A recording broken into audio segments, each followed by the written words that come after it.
My name is Akinfamaki, and on this month's Disabled Students UK Access Insights brief, I'm here to talk on the topic of breaking the barriers of ableism in UK universities.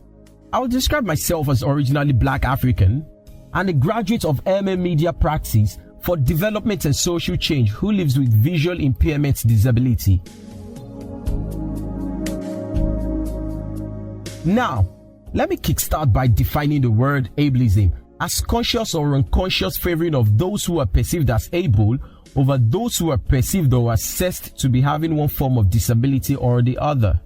Today, it's unfortunate that some of our higher institutions of learning, especially the universities, can simply be described as breeding ground for ableism, as perfectionism is the order of the day.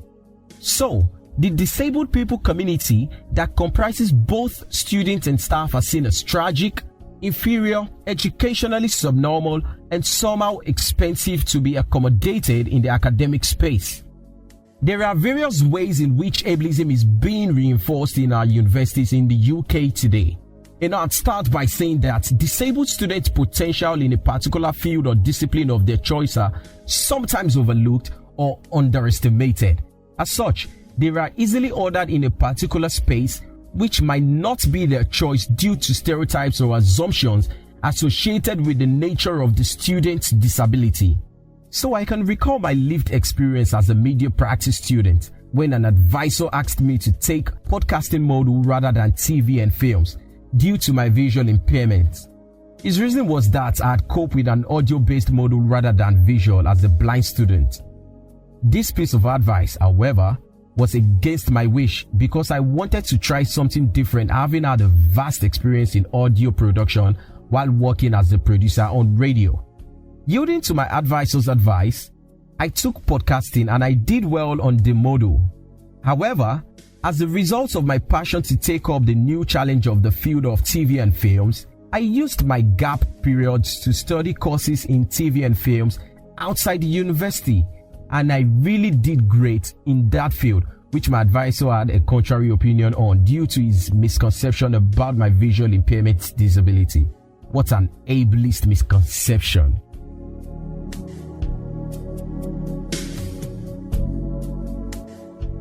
Another way in which ableism reflects itself in our universities today is the pedagogic way of teaching. So disabled students are asked to be diagnosed first, and this often takes a long period before it's sorted and then gets your reasonable adjustment approved by the university.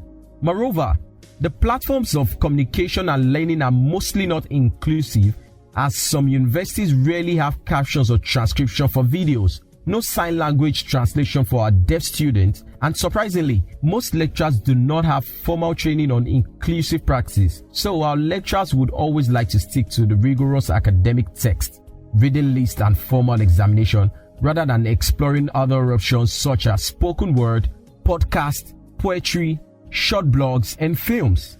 I remember I was almost left out of a classwork that involved pictorial representation.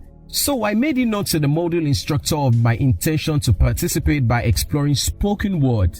After I used spoken word to creatively paint the pictures, the module instructor was so excited and amazed at my delivery that she brought it to the class as an instruction material for my classmates to learn from.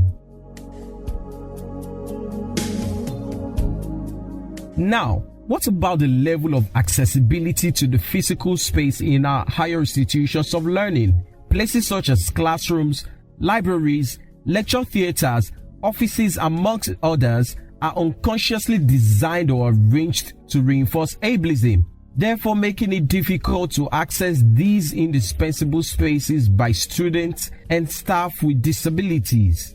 So, sometimes we have our classrooms not well lit, or light switches are out of reach, lifts being out of action for long period, or spaces between the library's bookshelves could be too narrow to navigate.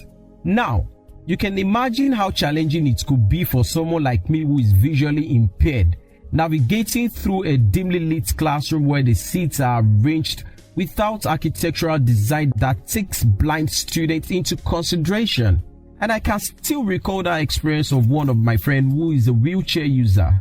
Whenever she met the lift not functioning, she would have no option but to find someone to help her navigate the stairs, which was quite odd for a wheelchair user.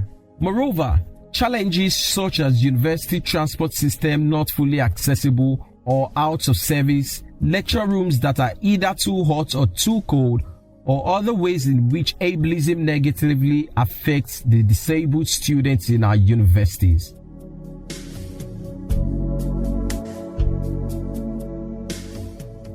So, how do we break these barriers that reinforce ableism in our universities in the UK? I think that it's high time we started taking proactive approaches towards disrupting the pattern of normalized pedagogy in our universities, reviving our university's curriculum and assessment process for disabled students, ensuring complete accessibility to physical space and communication platforms, reaching out for input from disabled people or other minority group community, conducting research on ableism and implement research recommendations.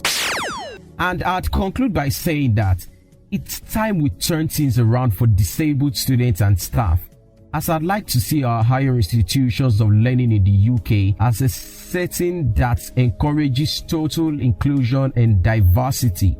I want to see them live up to their names as citadel of excellence, where disabled students and staff challenges would be totally met academically, structurally, physically, emotionally, and where ableism would be no longer the order of the day. Thank you so much for your time, and my name is Akifama King.